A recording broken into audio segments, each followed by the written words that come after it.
é importante reforçar aquilo que a doutrina nos traz, aquilo que a doutrina nos favorece a compreender de uma nova visão que antes não tínhamos.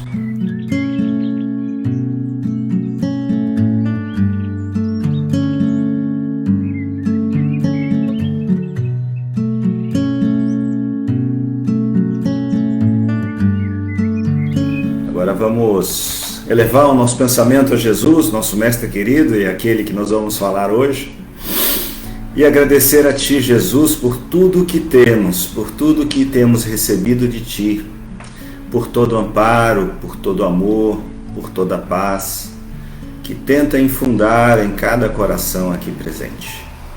Que a gente possa estar sintonizado contigo, Jesus, com essa espiritualidade tão querida e tão amada da nossa querida Casa de Jesus, e que possamos então alcançar todos os corações que aqui chegarem no dia de hoje. Fica conosco, Jesus, hoje e sempre, que assim seja. Muito bem, meus queridos, hoje nós gostaria de falar com vocês hoje sobre a vida. E essa vida, esse conceito de vida que Jesus traz para nós. E é muito rico esse conceito, porque ele transcende em muito ao conceito que nós estabelecemos na nossa atual encarnação sobre o que é vida, sobre o que é existência. Se a gente for seguir o significado da palavra vida, o significado da língua, o que vida significa existência. Existência. Do latim vita, que se refere à vida. É o estado, olha só o que está como significado dessa palavrinha. É o estado de atividade incessante comum aos seres organizados. Então, é o estado de atividade incessante comum aos seres organizados. Então, ela é existência e ela é atividade incessante, né? E aí isso bate com o conceito de vida da doutrina espírita, né? Da doutrina espírita que a gente vai abordar ao longo do tempo. Também tem o conceito de que é o período que decorre entre o nascimento e a morte. Por extensão, vida é o tempo de existência ou funcionamento de alguma coisa. Então, a vida é um tempo de existência, né? Então, gente, eu gostaria de iniciar a nossa reflexão perguntando a vocês e aqueles que quiserem responder aí no chat: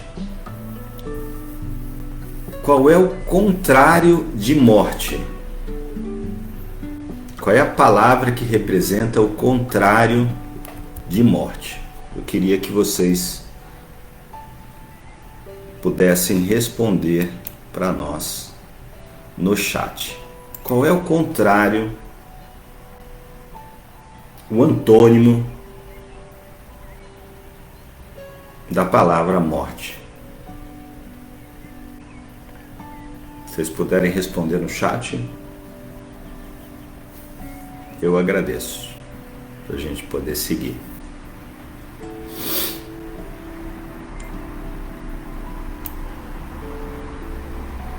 Porque é muito importante a gente ter isso muito claro, porque nós estamos vivendo no momento, né, ao longo dos últimos 1 ano e 10 meses, a gente está vivendo, né, um processo de muitas perdas, de muitas dores, né, de muitas circunstâncias difíceis que nós estamos vivenciando ao longo desses últimos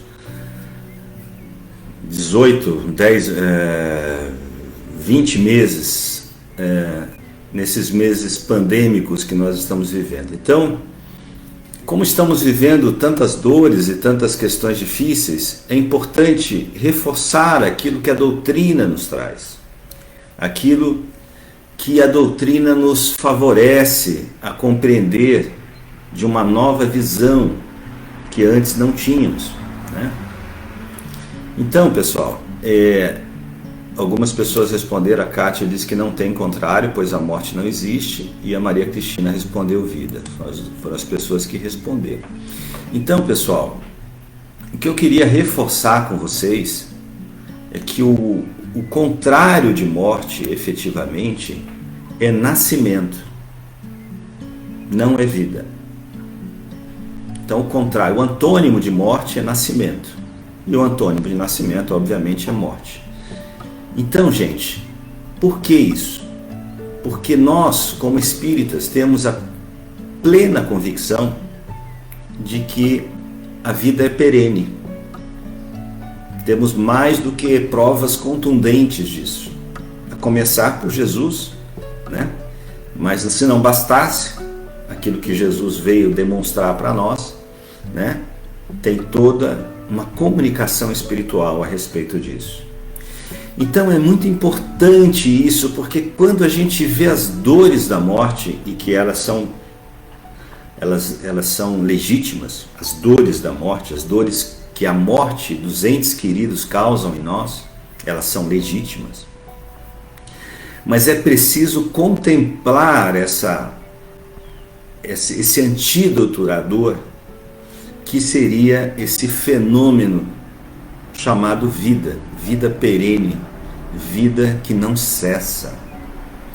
Porque várias reflexões a respeito disso mostram que o que nós estamos fazendo hoje aqui, nessa existência atual, ela tem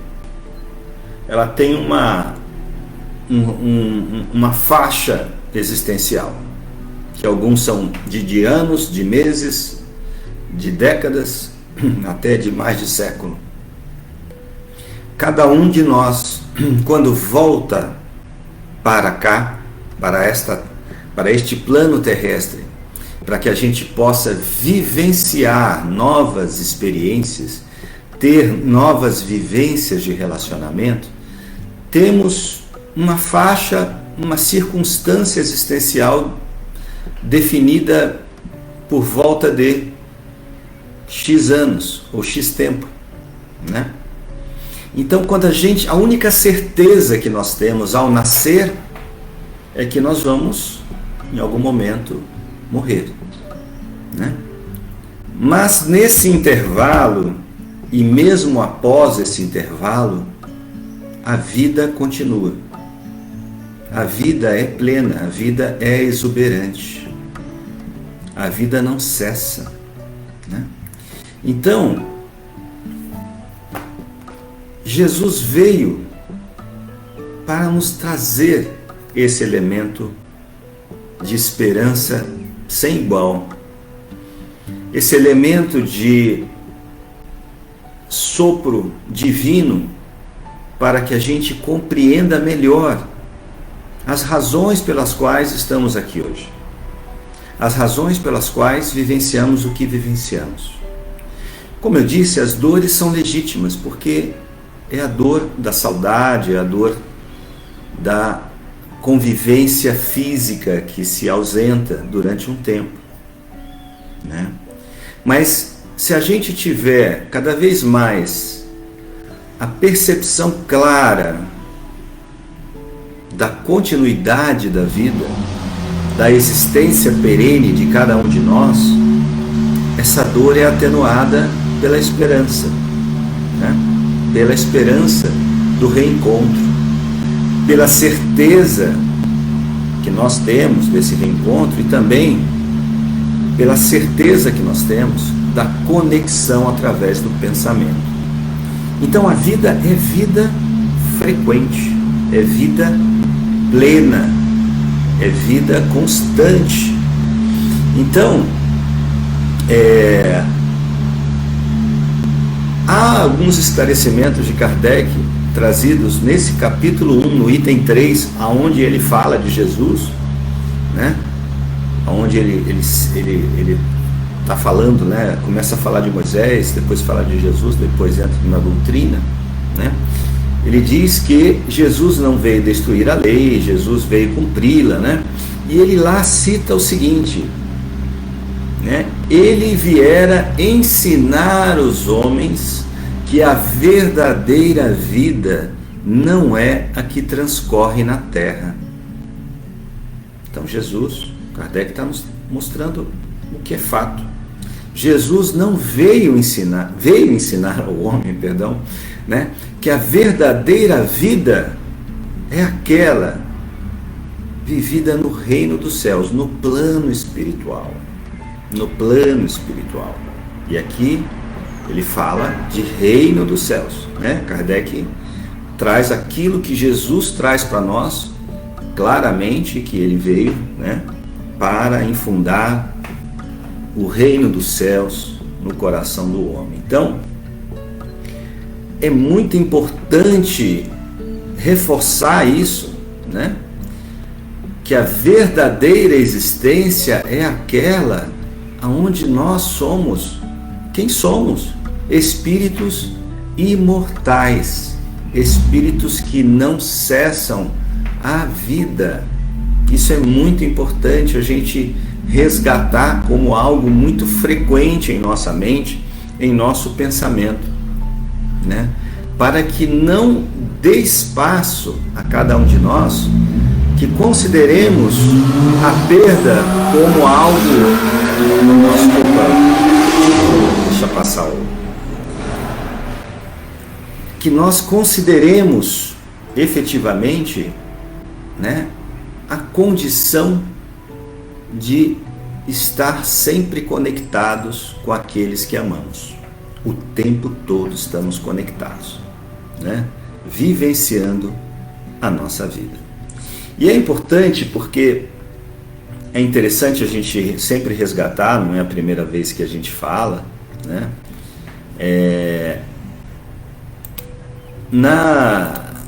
Tem uma passagem no livro Boa Nova, né, em que Hanan, um doutor da lei em Jerusalém, percebe ali a presença de Jesus na frente do templo, e Hanan pergunta para Jesus, que fazes na cidade, né? Até com uma certa arrogância, né?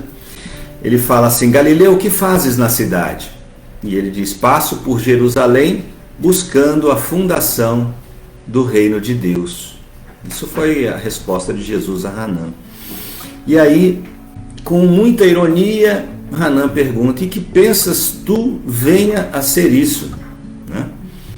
E aí Jesus esclarece: esse reino é a obra divina no coração dos homens. Então ele está colocando mais um elemento, né? É a obra divina no coração dos homens. Ou seja, ele veio aqui buscar essa fundação do reino de Deus, né? Ou seja, trazer os elementos necessários para que nós possamos construir este reino de Deus em nós, né? E aí Hanan continua com seu diálogo exacerbado com Jesus, e Jesus muito calmo, muito tranquilo. Ele fala assim: Hanan, entretanto propões-te realizar uma obra divina e já viste alguma estátua perfeita modelada em fragmentos de lama? Ou seja, desconsiderando totalmente Jesus. E aí Jesus muito tranquilo diz: sacerdote, nenhum mármore existe mais puro e mais formoso do que o do sentimento, e nenhum cinzel é superior ao da boa vontade. Então, o que Jesus está dizendo? Para fundarmos o reino de Deus em nós, é preciso boa vontade, ou seja, acionarmos a nossa vontade e trabalhar, burilar os nossos sentimentos. É isso que Jesus está trazendo para nós, com a sua obra, com o seu amparo, com o seu apoio, né? E aí uma das frases mais completas que Jesus traz para nós é essa: eu sou o caminho, a verdade e a vida. Ninguém vai ao Pai senão por mim. O que Jesus quis dizer com isso? O que é que ele quis dizer com isso? Ele é o caminho, porque através de tudo que ele deixou para nós de exemplo, é algo que nós devemos trilhar. É algo que nós devemos observar e agir. Esse é o caminho. A verdade é a lei de amor que ele veio trazer de uma maneira muito clara a cada um de nós. Essa é a verdade. Por que a verdade? Porque não existe outro caminho de construção de reino de Deus se não vivenciarmos essa lei de amor. Não há nenhum outro caminho. Então, quando ele diz que ele é o caminho, a verdade, ele complementa que ele é a vida plena, a vida total, a vida sentida de maneira absolutamente ampla. Por que isso? Porque hoje nós nos distraímos no nosso percurso existencial com esses vícios que ainda trazemos em nós, que estamos com um grande potencial de trabalhá-los e de melhorá-los. Mas esses vícios de olharmos só para os nossos problemas, os vícios de ampliarmos de uma maneira insuportável as nossas dores, como se o Pai não fosse justo, como se o Pai não olhasse amorosamente para nós e desse para cada um de nós tudo aquilo que é possível vivenciar. Do contrário, as nossas existências difíceis e insuportáveis não seriam obras justas do Pai. Então tudo aquilo que vivenciamos está ao nosso alcance vivenciar. É preciso ampliar o olhar além da dor. É preciso ampliar o olhar além de si mesmo. Perceber tudo o que está à nossa volta. Observar os mínimos detalhes para compreender que há algo de útil nas situações difíceis que enfrentamos. Sempre falamos que é preciso substituir a palavra problema por oportunidade, porque essa é a realidade. É preciso olhar tudo o que vivenciamos com a lente da oportunidade. E é difícil, é bem difícil, né? Há uma conversa no mesmo livro Boa Nova entre o apóstolo Bartolomeu e Jesus. Bartolomeu vivenciava situações difíceis em seu lar. A perda de sua mãe, que tanto tinha vínculo afetivo, a incompreensão de seu pai, de seus irmãos. Então, esse trecho reproduz muito as nossas vivências e as nossas vivências atuais. Bartolomeu pergunta a Jesus: e quando os negócios do mundo nos são adversos? Ou seja, quando as situações que vivenciamos são difíceis? E quando tudo parece em luta contra nós? Perguntou o pescador de olhar inquieto. Jesus, todavia, como se percebesse inteiramente a finalidade de suas perguntas, esclareceu com bondade: qual o melhor negócio do mundo, Bartolomeu? Será a aventura que se efetua a peso de ouro, muita vez amordaçando o seu coração e a consciência, para aumentar as preocupações da vida material? Ou a iluminação definitiva da alma para Deus, que se realiza tão só pela boa vontade do homem que deseje marchar para o seu amor, por entre as urzes do caminho. Por entre as urzes do caminho. Ele está questionando Bartolomeu, qual será o melhor caminho? Aquele aonde nos apegamos profundamente à materialidade como algo que nos sustenta a existência? Ou algo além, que transcende a materialidade e que vai ao encontro da finalidade reencarnatória atual, existencial? Não é? E aí continua, Bartolomeu, aí ele continua, Jesus, não será a adversidade nos negócios do mundo um convite amigo para a criatura semear com mais amor, um apelo indireto que a arranque as ilusões da terra para as verdades do reino de Deus? Ou seja, usar as oportunidades vivenciadas no plano material para transformar aqueles sentimentos que está dentro de nós. Bartolomeu guardou aquela resposta no coração, não, todavia, sem experimentar certa estranheza. E logo lembrando-se de que sua genitora partira havia pouco tempo para a sombra do túmulo, interpelou ainda ansioso: Mestre, não será justificável a tristeza quando perdemos um ente amado? Eis aí uma pergunta que sustenta tantos de nós. Vou repetir a pergunta de Bartolomeu.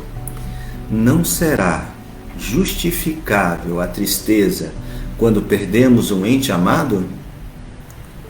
E aí Jesus responde: mas quem estará perdido se Deus é o Pai de todos nós? Se os que estão sepultados no lodo dos crimes hão de vislumbrar um dia a alvorada da redenção, por que lamentarmos em desespero o amigo que partiu ao chamado do Todo-Poderoso? A morte do corpo abre as portas de um mundo novo para a alma. Ninguém fica verdadeiramente órfão sobre a terra, como nenhum ser está abandonado, porque tudo é de Deus e todos somos seus filhos. Eis porque todo discípulo do Evangelho tem de ser um semeador de paz e de alegria.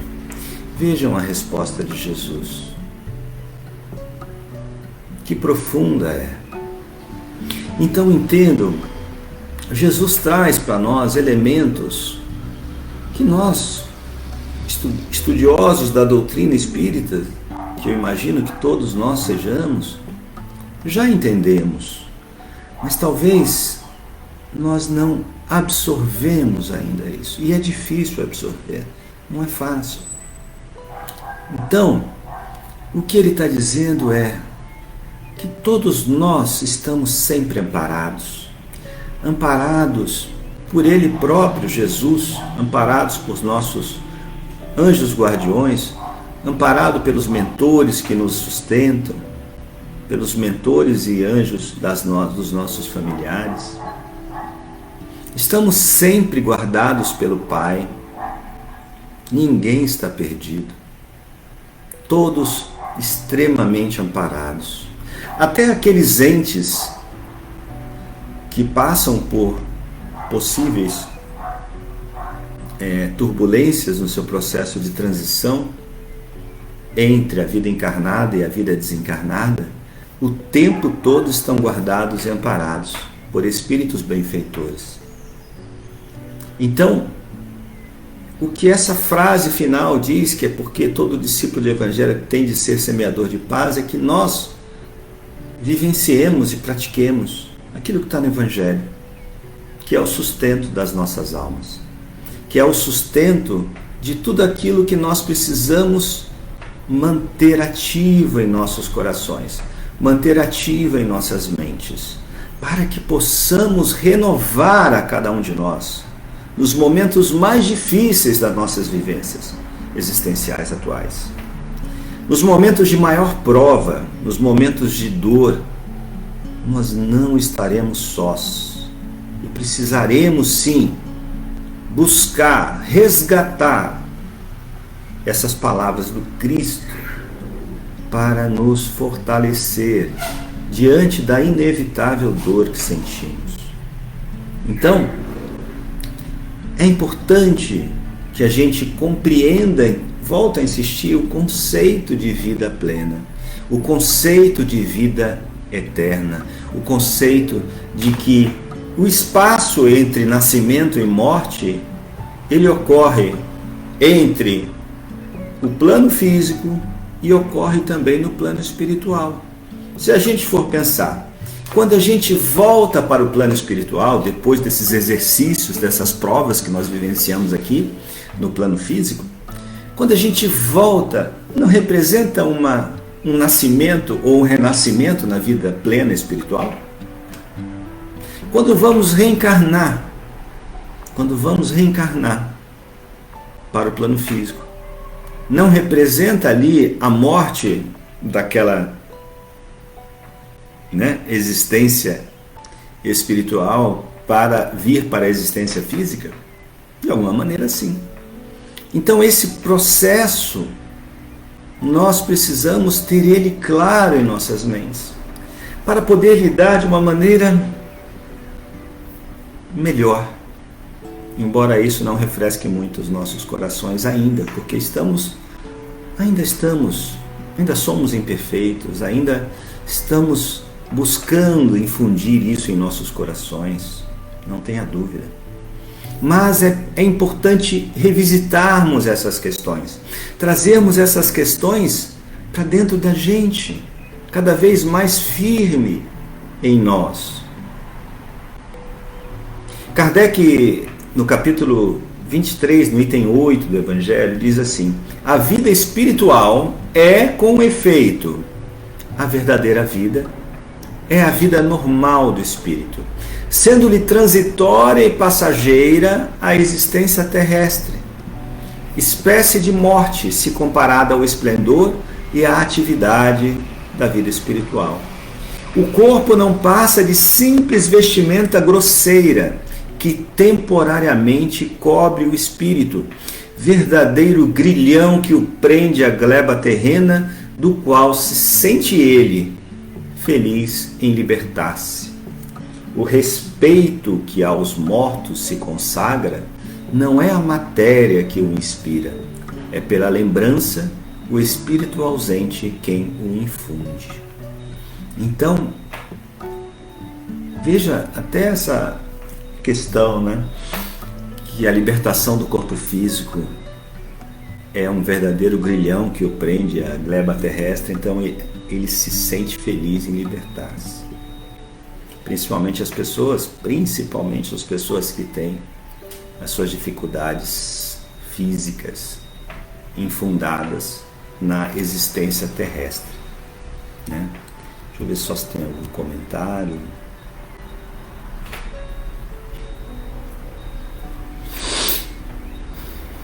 Deixa eu ver aqui. Nájila diz: procure entender as provas da reencarnação. Todos nós, humanos viventes do planeta Terra, temos a responsabilidade de conscientização do seu dever aqui de casa. A prova não é fácil, mas com amor, respeito e perseverança, atendo bem pela alegria de servir. É isso mesmo.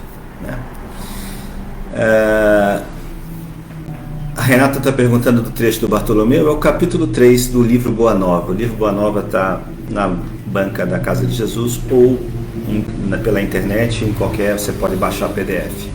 Tá bom?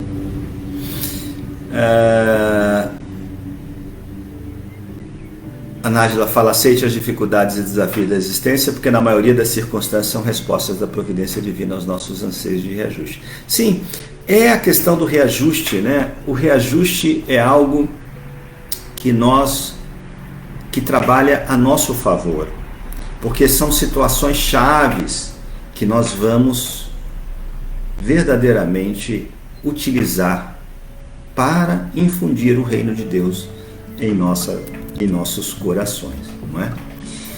No livro Depois da Morte, Leon Denis tem um trecho do capítulo 13 que fala as provas e a morte. Sob o efeito desses ensinos, a que se reduz a ideia da morte? Perde todo o caráter assustador. A morte mais não é que uma transformação necessária e uma renovação, pois nada perece realmente. A morte é só aparente, somente muda a forma exterior. O princípio da vida, a alma, fica em sua unidade permanente, indestrutível. Esta se acha além do túmulo, na plenitude de suas faculdades, com todas as aquisições com que se enriqueceu durante as suas existências terrestres. Luzes, aspirações, virtudes e potências. Eis aí os bens imperecíveis a que se refere o Evangelho quando diz: os vermes e a ferrugem não os consumirão, nem os ladrões os furtarão. São as únicas riquezas que podemos levar conosco e utilizar na vida futura. É mais um reforço dessa questão da indestrutibilidade existencial nossa, né? Que apenas são questões circunstanciais, né?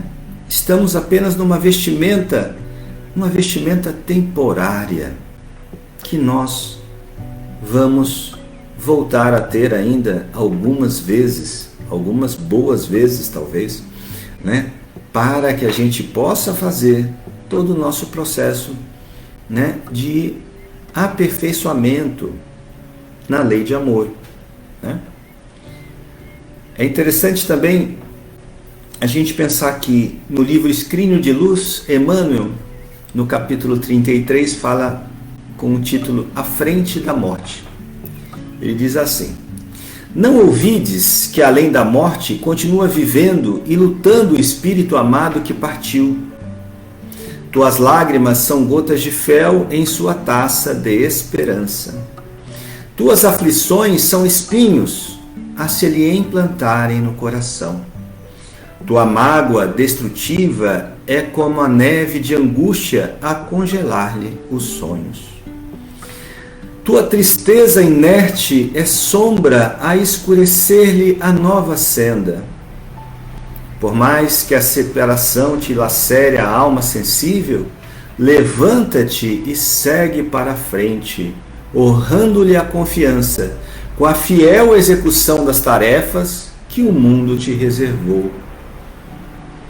Não vale a deserção do sofrimento, porque a fuga é sempre a dilatação do labirinto em que nos arroja a invigilância, compelindo-nos a despender longo tempo na recuperação do rumo certo. Então vamos só entender isso. É óbvio que a dor existe e que nós não podemos negar. É fundamental vivenciarmos o luto. É fundamental. Não há como passar qualquer perda de um ente querido sem vivenciarmos esse luto.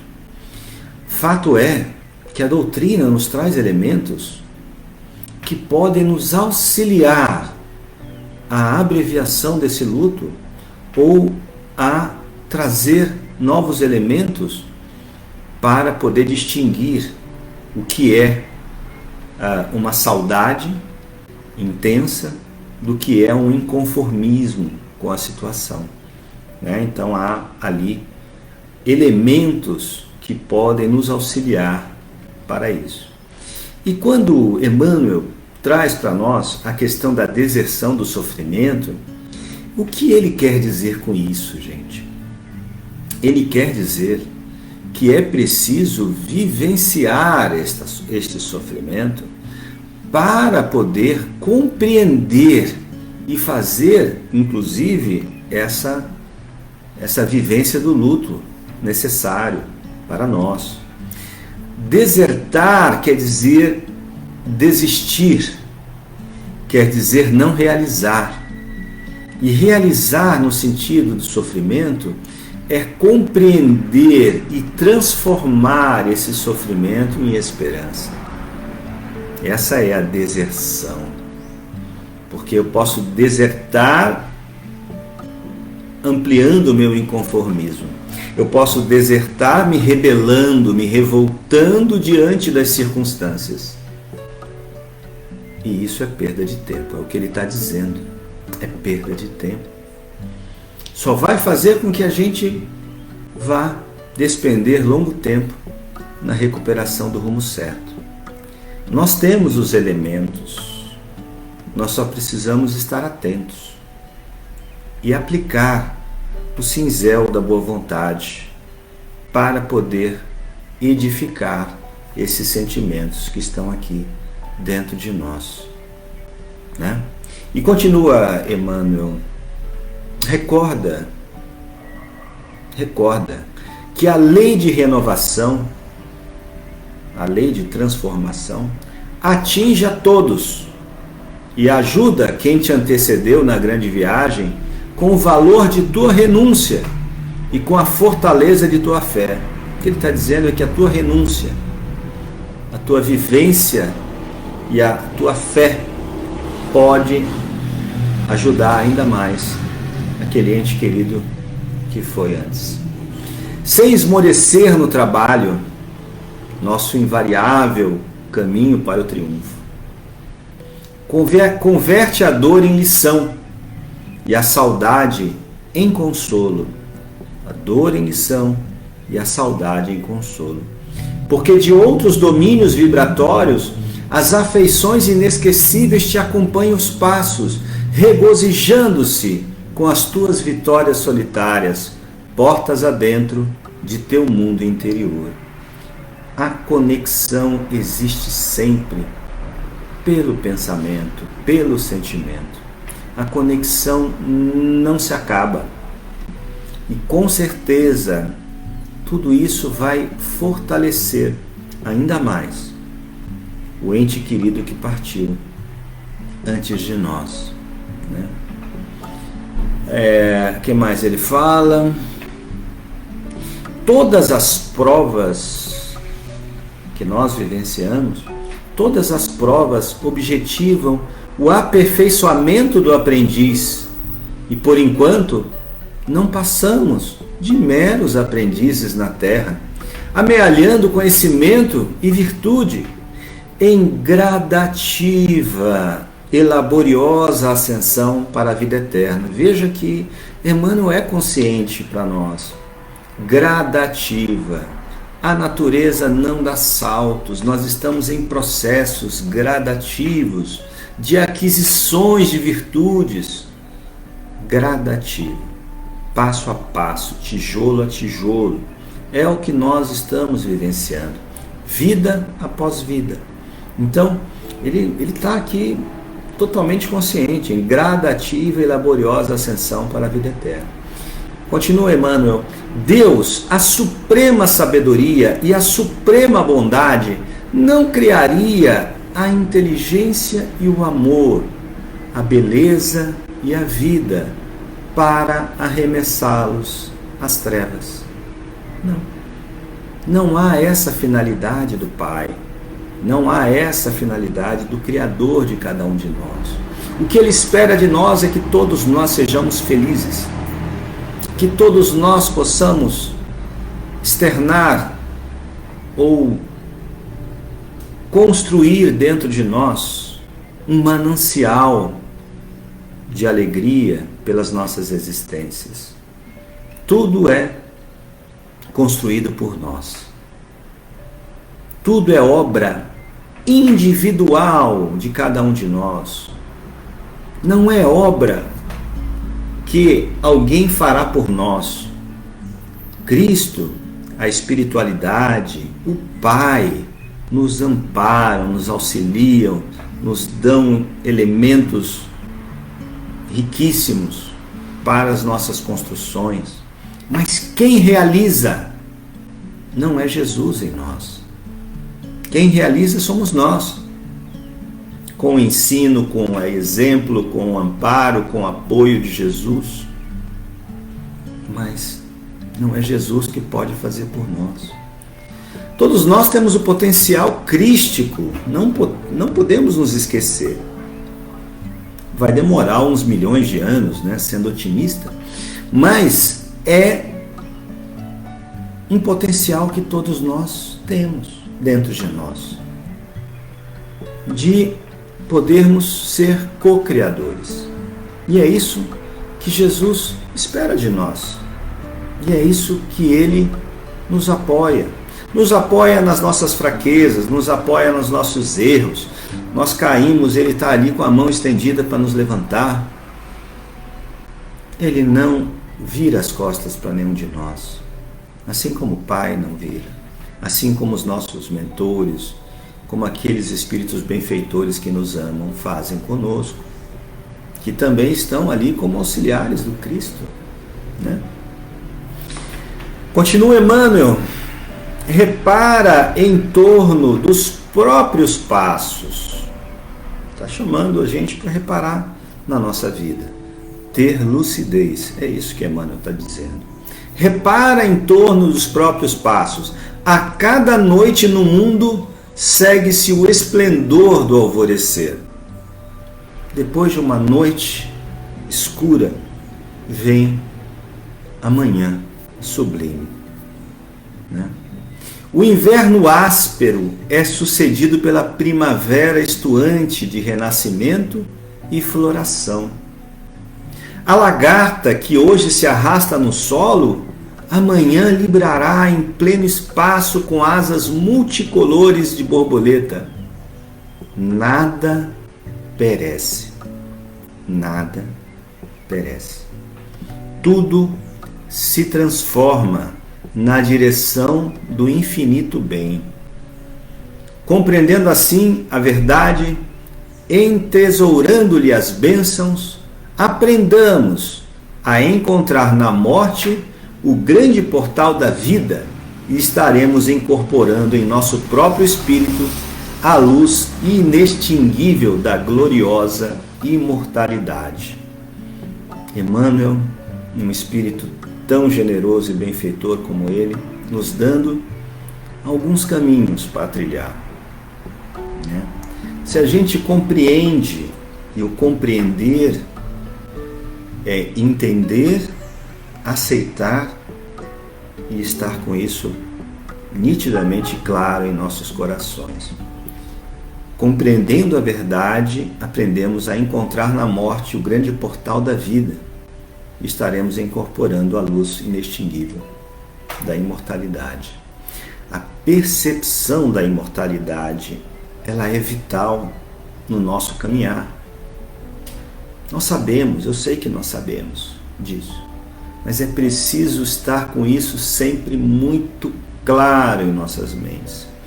Mais do que nunca, nessa circunstância pandêmica que nós vivenciamos e que desejamos que estejamos mais estáveis nos próximos meses, né? Mas tudo aquilo que vivenciamos de angústias, de dor, de perdas, que a gente possa estar sempre resgatando em nós a percepção da imortalidade da alma, muito claramente, para poder transcender as situações difíceis que podemos vivenciar, e aqueles que já vivenciaram, e que podem usar de todo esse amparo do Cristo, de todo esse amparo da espiritualidade, para seguir adiante, diante das oportunidades que a vida ainda oferta a cada um de nós, para podermos crescermos como espírito, né? Vamos ver se tem mais algum comentário.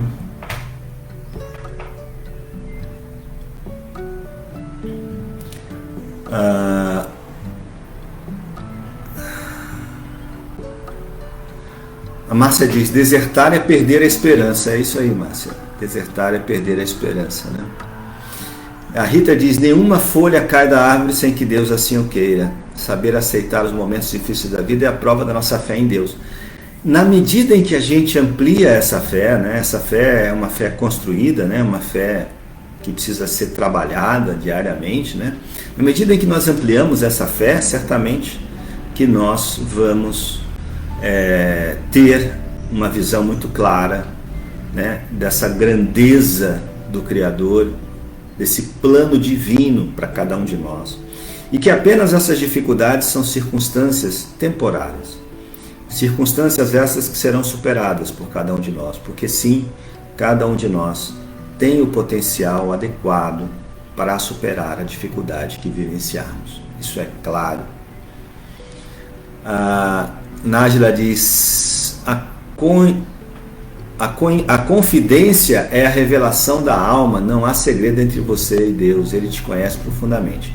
Entra na tua casa íntima para entender o seu ser de verdade.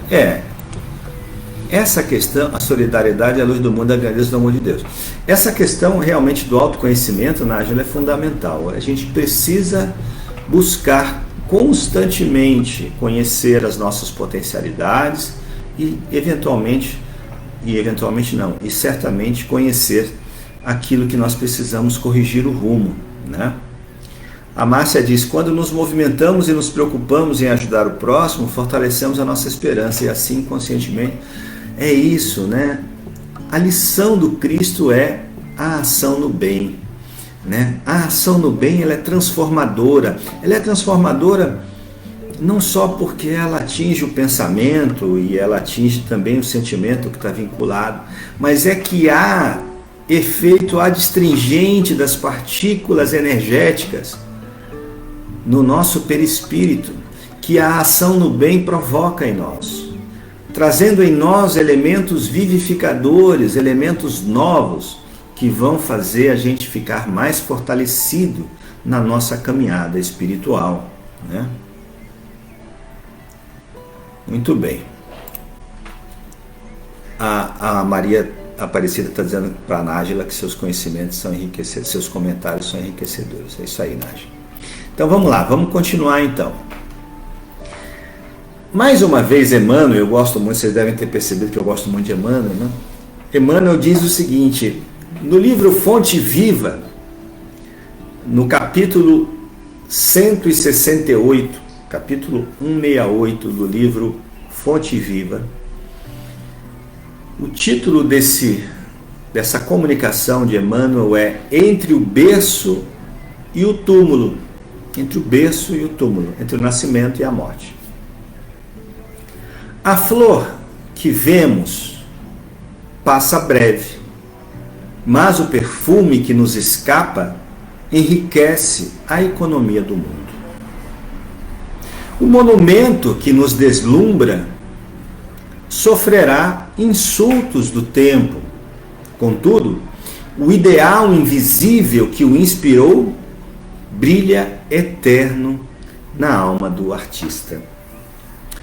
A Acrópole de Atenas, admirado por milhões de olhos, vai desaparecendo pouco a pouco. Entretanto, a cultura grega que a produziu é imortal na glória terrestre. A cruz que o povo impôs ao Cristo era um instrumento de tortura visto por todos, mas o Espírito do Senhor, que ninguém vê, é um sol crescendo cada vez mais na passagem dos séculos. Não te apegues demasiado à carne transitória. Amanhã, a infância e a mocidade do corpo serão madureza e velhice da forma. A terra que hoje retens será no futuro inevitavelmente dividida. Adornos de que te orgulhas presentemente serão pó e cinza.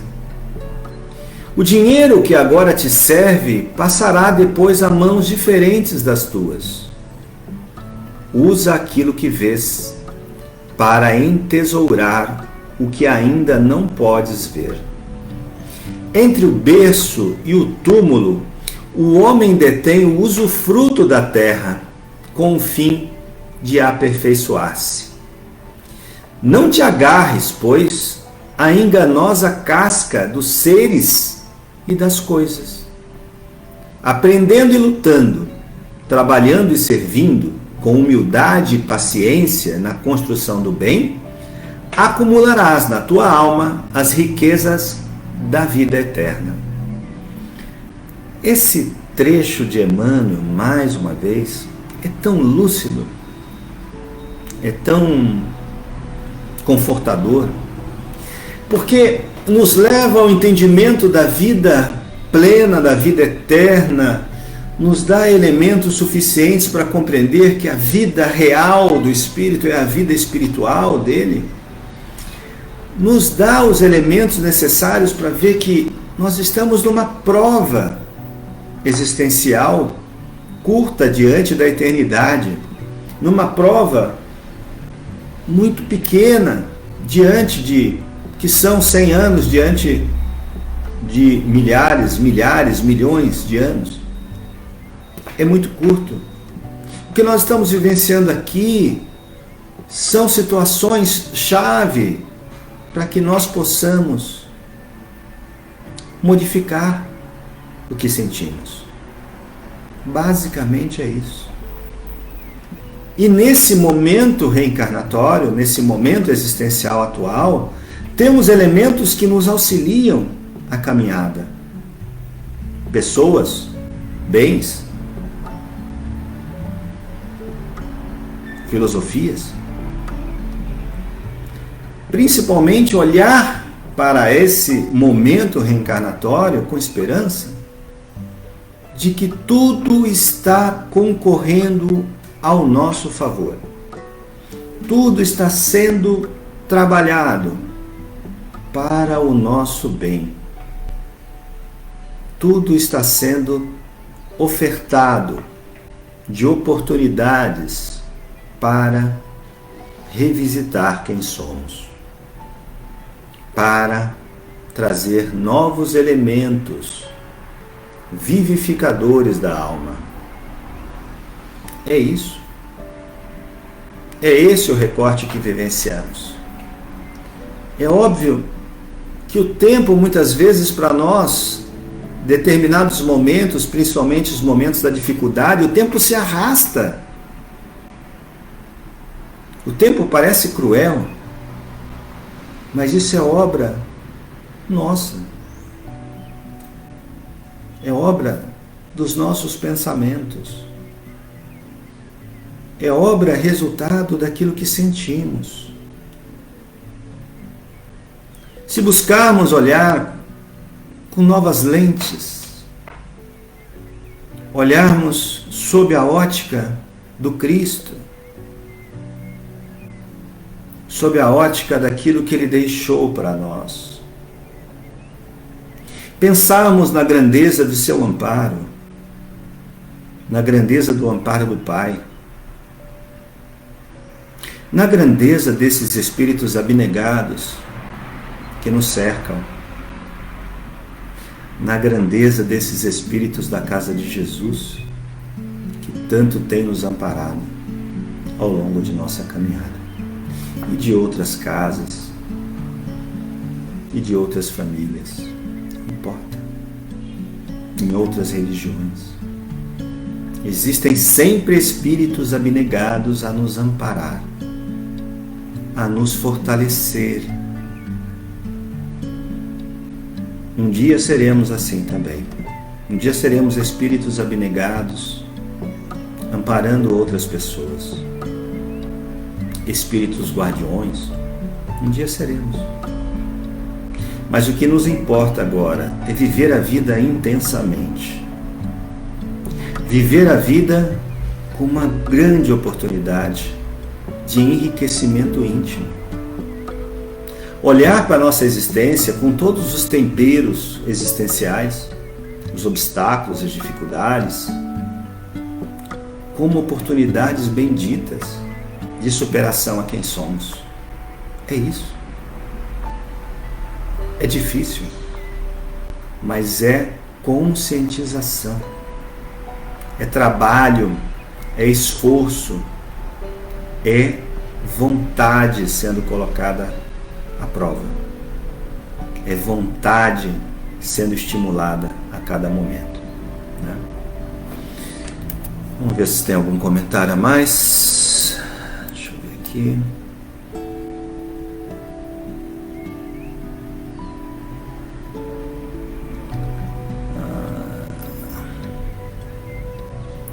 Ok, Toda dificuldade é um passo para nosso progresso. É isso, Margarida. Toda dificuldade é um passo para o nosso progresso. Meus queridos, o que eu queria compartilhar com vocês é isso. Compartilhar com vocês o quanto sabemos dos obstáculos, das dificuldades, mas o quanto precisamos ser plenos de esperança. Buscarmos a luz do Cristo. Buscarmos os elementos que possam nos renovar, nos fortalecer. Sejam eles na ação do bem, sejam eles nos livros, na conduta. O mais importante é que nós possamos nos encher de esperança.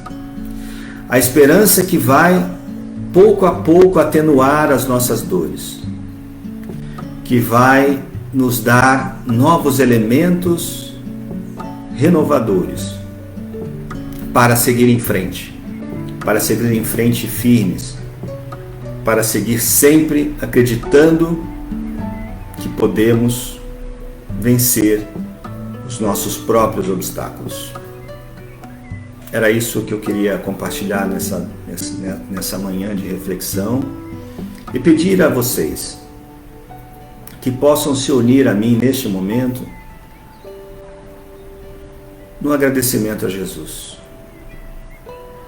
Agradecemos a Ti, Jesus, por tudo que temos recebido, por todas as dificuldades que virão ao nosso auxílio. Agradecer a Jesus porque Tu não desistes de nós. Tu estás sempre conosco. Tu estás sempre protegendo a cada um de nós através do Teu amor, concedendo a cada um de nós um dia novo para podermos escrever algo diferente em nossas existências. Gratidão, Jesus, por tudo que temos. Gratidão, Jesus, por tudo que somos. E que possamos, meus queridos amigos, irmãos, seguir sempre em frente essa semana, que possamos nos encher de esperança os nossos corações aflitos e que tenhamos um dia de domingo pleno de paz, de harmonia, de entendimento e uma semana plena de oportunidades, com muitas conquistas em nossos corações. Então que fiquemos em paz, fiquemos com Jesus. Um beijo a todos e uma ótima semana para vocês. Tá bom? Fiquem em paz, fiquem com Jesus.